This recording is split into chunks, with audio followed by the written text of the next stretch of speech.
اللہ الرحمن الرحیم۔ جب سے مجھے پتہ چلا ہے کہ مخمل کے گدے پر سونے والوں کے خواب ننگی زمین پر سونے والوں کے خواب سے مختلف نہیں ہوتے، تب سے خدائی انصاف پر مجھے پورا اعتماد ہو گیا ہے۔ آج سے کل کا جنم ہوتا ہے، خزاں کی کوکھ سے بہار پیدا ہوتی ہے، سوکھے پتے دھرتی کی گود میں سما کر ہریالی اور پھولوں کو روپ دیتے ہیں، آنسوں کی عدت سے مسکراہٹیں جاگ اٹھتی ہیں۔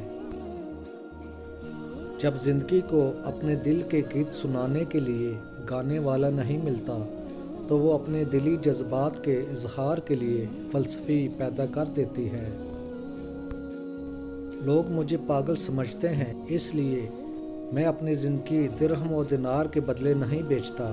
میں لوگوں کو پاگل سمجھتا ہوں اس لیے کہ وہ مجھے دینار کے بدلے بک جانے والی شے سمجھتے ہیں۔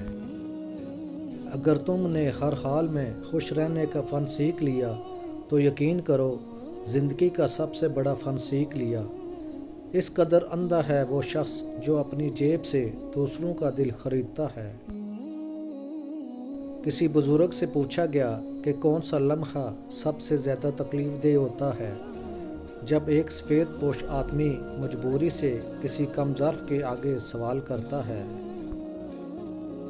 ناریل کے تیل میں کڑی پتے کو پکائیں، جب وہ جل جائے تو میتھی دانہ اور کلونجی کے تھوڑے سے دانے ڈال کر پکائیں، پھر اس کو روزانہ استعمال کریں، چند دنوں میں ہی بال گرنا بند اور بال چمکدار ہو جائیں گے۔ موت انسان کو ضرور مار دیتی ہے، مگر اچھے اخلاق والے ہمیشہ زندہ رہتے ہیں، دلوں میں، یادوں میں اور دعاؤں میں۔ خوش رہنے کا طریقہ یہ بھی ہے کہ جہاں دیکھو تمہاری جگہ نہیں بنتی، وہاں سے خاموشی سے الگ ہو جاؤ۔ اگر لوگ تم سے متاثر ہو رہے ہیں تو اس پر تکبر نہ کرو، بلکہ اللہ کا شکر ادا کرو کہ اللہ نے تمہارے عیب چھپا کر لوگوں میں تجھے معزز بنا دیا ہے۔